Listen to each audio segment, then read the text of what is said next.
Buongiorno amici, io sono Vito Giambalvo and welcome to Vito's Italian Cucina. Today we're going to be talking about cheeses. Some selected cheeses you may know about or you may not know about, like me. Formaggi. Little candlelight, some red grapes, some music, some great wine, right? And of course, some selected cheese. You know, it reminds me of when I was in college, money was real tight back then, so for me to put together a romantic dinner, or a little romantic night, I would have, of course, my big old box of red wine with a straw. This is kind of a cool little deal, actually. Then, of course, I had some nice juicy red grapes and my candlelight, scented, of course, and some aged string cheese. Right. One for her, one for me. Which reminds me, I don't remember having too many second dates.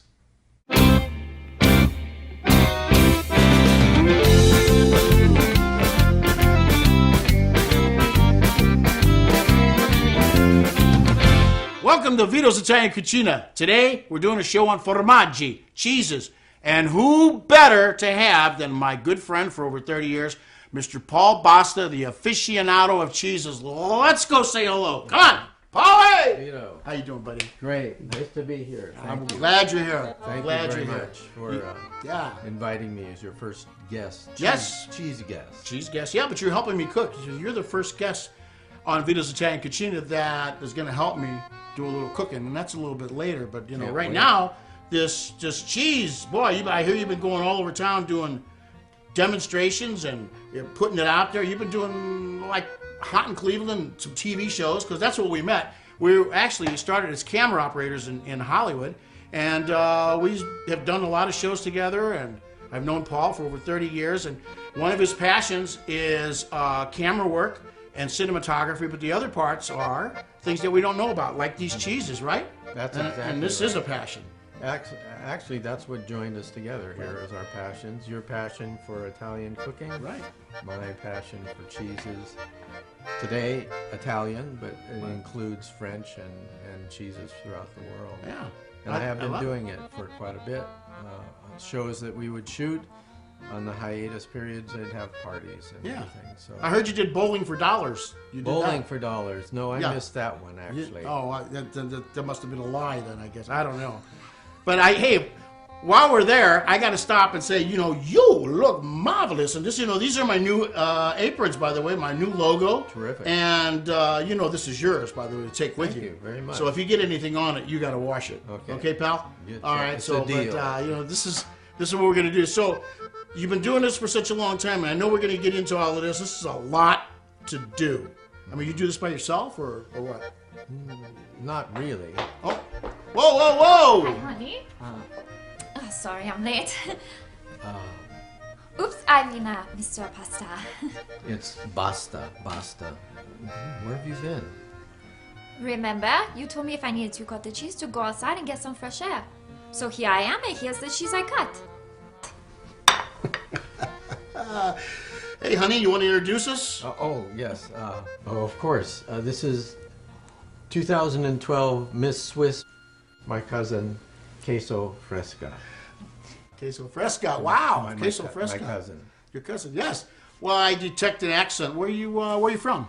Well, I grew up in Roquefort, France. I moved to the States when I was 14 to compete in cheese pageants. Wow. Well, you were kind of born to do this cheese thing, I guess, right? Yes. And you've done very well. I see you won 2012's Miss Swiss. And can I ask you this? Hope it's not getting too personal, but what kind of gifts did you win? I won my crown, of course. A 2-year paid subscription to the Gourmet Cheese and Month Club. A 23-pound hermetically sealed Jarlsberg cheese. And these cute little mice. Oh, I love those little mices. Look at them. Wow. Yeah. And I love that crown. Can I try that on? No.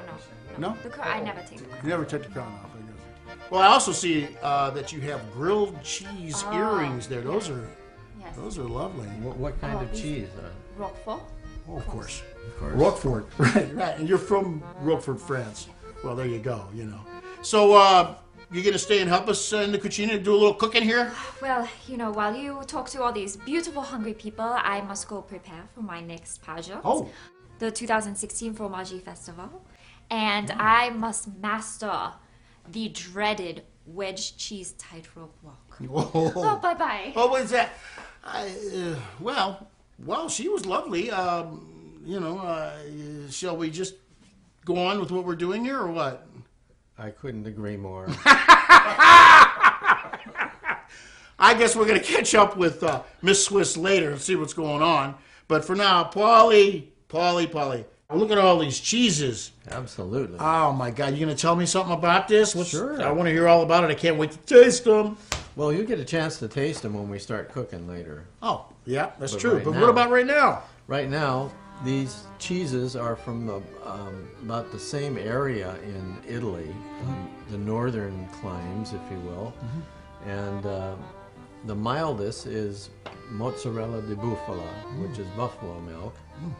Of course, this is Parmesan Reggiano, what's well known as the king of Italian cheeses, or maybe the king cheese of all the world. You mean the top cheese? Yes, the top The half. king? Exactly. I get it. That's this cheese. I like it. Fontina d'Aosta. Fontina. Fontina is up in the Piedmont region. Uh-huh. This is a cow's milk. This is a cow's milk. This is a cow's milk. And Taleggio, which is from Lombardy, is probably one of the most sophisticated Italian cheeses. That's also cow's milk. In That's fact, also cow's milk, right? we have all cow. Right. And All this? cow. This This is is Gorgonzola. Gorgonzola. And Gorgonzola, from the town Gorgonzola, Right. seems redundant, but Right. they quite by accident found that bluing the cheese made it much more profitable for them. So that's why we count it as a blue cheese that didn't start out as a blue cheese. Oh. So is Gorgonzola an Italian version of a blue cheese? Is that basically what it is? Absolutely. Oh. And it's world class, of course. That's one of my favorites, actually. So. And if you notice, I start with the mildest and I end with the most attacking. Right. Attacking. Yes. That's what I want to do right now is attacking. You know what I'm saying? So, can I ask you a question? Sure. This is like, for me, this is the kind of things I think about. So, like, you see this like rind on the cheese right here. Is it okay to eat that? A good rule of thumb is try it. If you hate it, don't eat the cheese. Don't eat the rind. Don't eat the rind. I mean, it's not going to hurt you, is it? No. There are some rinds that are so odd that you wouldn't want to try them. But I don't know what that odd means, but I don't know. well, it depends on the person. Oh. This is a very thick rind because they cook this milk when they make Parmesan. And this rind is pretty tough to chew on, but what normally do is cut off the rind and use it in the soup. So how does it become a rind? That's what I want to know. It becomes a rind after they after the cheese is pressed into molds. Oh. And they wash. First of all, they heat this milk in this particular recipe, and when This is a Parmesan. this is the Parmesan Reggiano, Right.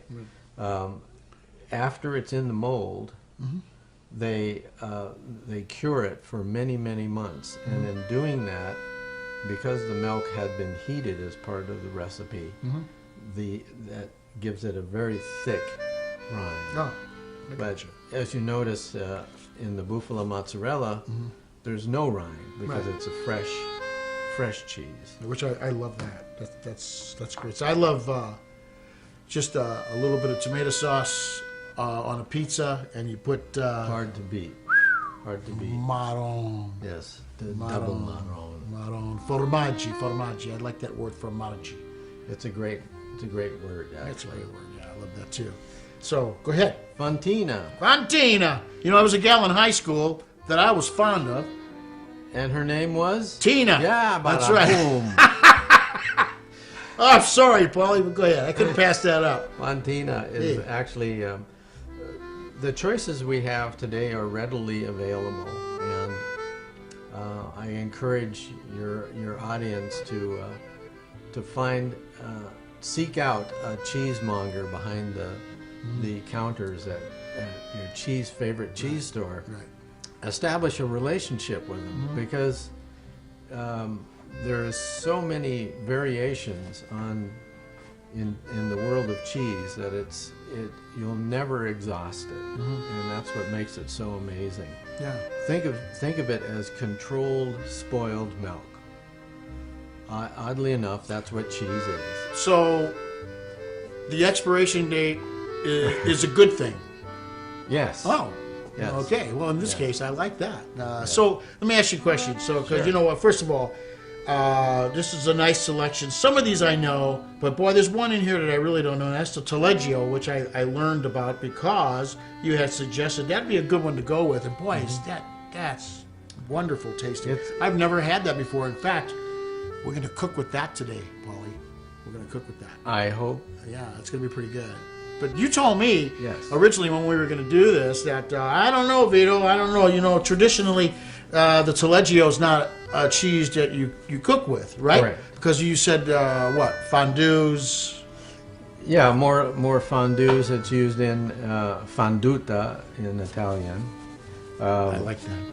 But as far as cooking with the cheese, it was traditionally not used except for sauces. Yeah.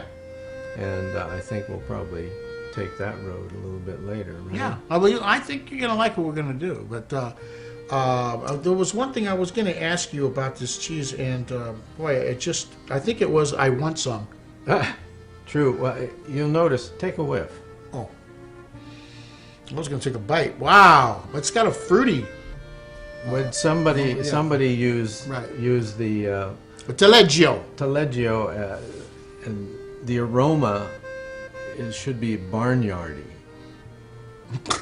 I don't know what I should say about that, but it's an interesting fact that the stinkier the cheese, the better the flavor. Wow. You know. So if I'm going to take a bite of cheese, and you got several cheeses here, how do I clear my palate? You know, what do I use? Well, usually it's whatever wine you're drinking in a cheese party to cleanse the palate. I personally prefer club soda. I have that. Or a piece of baguette. Yeah, I love that. And just making sure that you clear your palate before moving on to the next cheese. And okay. Usually, you just take the cheese, unless it's runny and gooey, which this will be in about an hour. Because of the lights? Yeah, okay. Well, not because it's coming to room temperature, and it gets a little soft.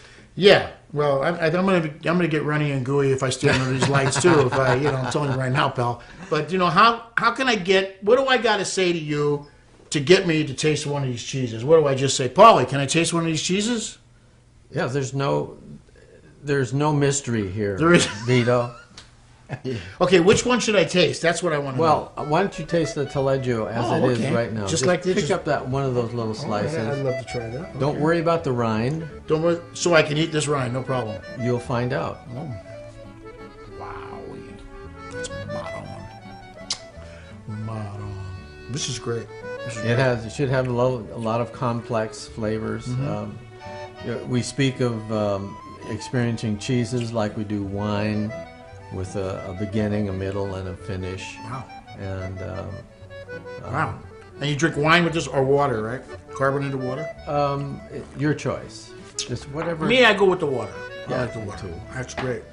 Well, how about a little espresso? You want to have some espresso with me? You said the magic word. Oh, Maron. Let's have an espresso. Don't go nowhere. Salud. Salud. Salud. Salud. Hey. A little espresso, huh? Excellent. Is this great? We got a little biscotti here. I love those. Very much. And this portion of our show is Vito's Espresso Mail. And why do I say it like that?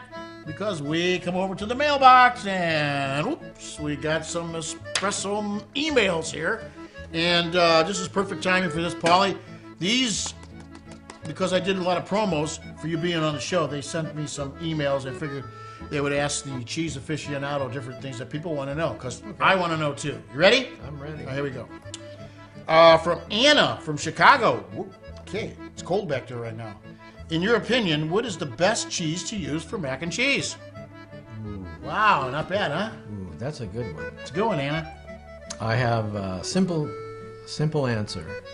whatever 3 cheeses, you should have 3 cheeses.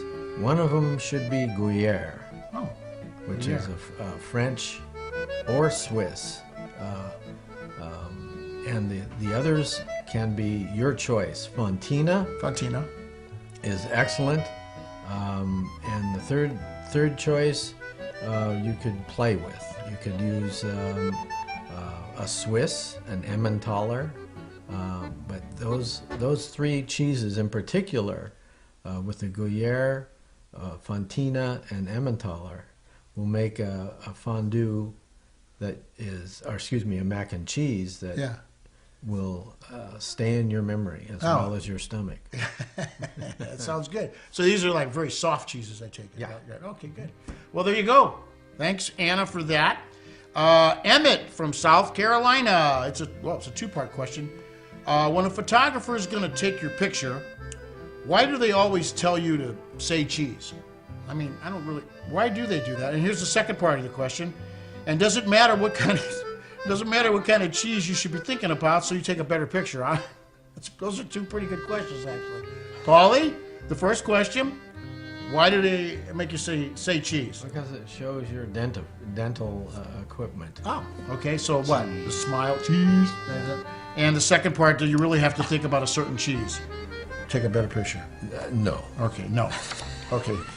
Yes, that's particular. Go on with that one. Okay. Make sure you come join us for part 2 of Vito's Italian Cucina with more espresso email cheese questions for Paul. Then find out how our own Cucina princess, Miss Swiss, is doing with her dreaded cheese wedge balancing walk of etiquette. And cooking with Paul as he helps Vito make his famous Taleggio pappardelle dish. All waiting for you next time here on Vito's Italian Cucina, Part 2. Ciao for now. Arrivederci.